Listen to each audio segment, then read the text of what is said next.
Incidents involving active shooters continue to be in the news. These acts of violence are becoming more commonplace in today's society. And although your chances of being a victim of an active shooter incident are minuscule, it's important your school and your associates plan and be prepared for such an incident. Since 1996, there have been over 45 incidents of school shootings worldwide. The purpose of this informational training is not to alarm you, but rather to enlighten you to some of the elements of an active shooter scenario and what you should do to be prepared to deal with such an act. There are many myths surrounding active shooters. He didn't fit the profile. He just snapped. No one knew. He hadn't threatened anyone. He was a loner. He was crazy. If only we'd had a SWAT team or metal detectors. He'd never touched a gun. We did everything we could to help him. School violence is rampant. This is reality. We can't predict the origin of the next threat. There are only two kinds of schools: those where violence has already occurred and those where violence may occur. All emergency planning is obsessive until it's too late and was not enough.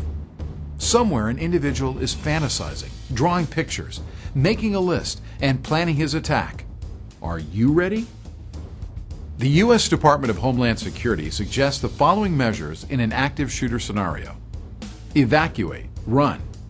Have an escape route and plan in mind. Hide out. If you can't get out safely, find a place to hide. Secure the hiding place. Turn out the lights. Silence your cell phone. Take action. Fight. As a last resort, and only when your life is in imminent danger, attempt to incapacitate the shooter by any means available.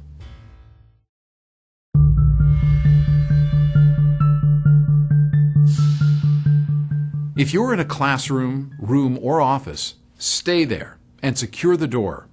If the door has no lock, attempt to block the door as much as you can, or place a door wedge hard under the doorway. If the door has a window, cover it if you can.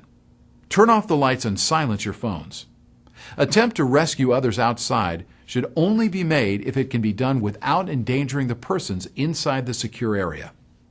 Have someone watch while you get as many people out of the windows, ground floor, as calmly and as quietly as possible. Have those who get out move toward any police unit while doing exactly what the police tell them to do.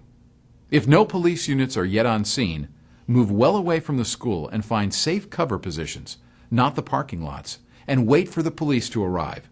If the windows don't open, or you can't break them, or you're not on a ground floor, get out of sight from the door and stay low and quiet. Keep others calm and quiet.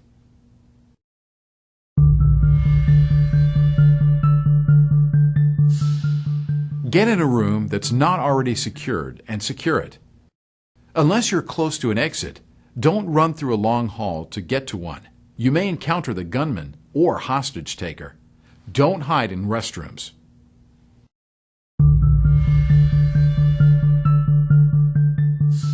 If in a large open area and the gunman or hostage takers are not present, move to and out the external exits and move toward any police unit. Again, do what the police tell you.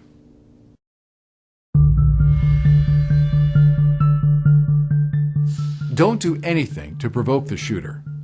If they are not shooting, do what they say and don't move suddenly. Only you can draw the line on what you will or will not do to preserve your life or the lives of others. If shooting starts, you need to make your own choice. Stay still and hope they don't shoot. Run for an exit, zigzagging, or attack the shooter. This is not a recommendation to fight, but rather a choice to fight where there are no other options.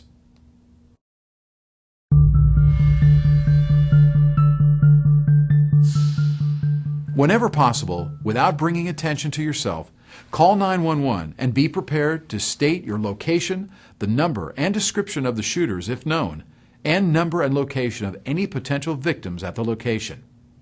Remember that every active shooter scenario is different, and how you react will depend on the particular situation. Preparedness and training are paramount. When law enforcement arrives, make sure you identify yourself. Remain as calm as you can and keep your hands visible to the officers at all times. Follow all orders quickly. Be prepared to provide vital information which might help them to identify and locate the shooter. Planning and awareness are critical for everyone to know what to do, who to contact, and how to protect your students and staff in the event of an active shooter situation. There might even be measures you can take to prevent an attack from occurring, particularly in the case of a workplace violence active shooter. Learn to recognize the signs that could lead to a violent situation. These might include high levels of stress, difficulty resolving conflicts, unreasonable mood swings or depression of a coworker, making threats, unusual focus on firearms, or talk of prior active shooter attacks. Providing an outlet for complaints or dissatisfaction is one of the best ways to avoid a violent confrontation. Another is to have a policy of zero tolerance to violent threats in the workplace. Report any and all aberrant behavior to management or human resources as soon as possible.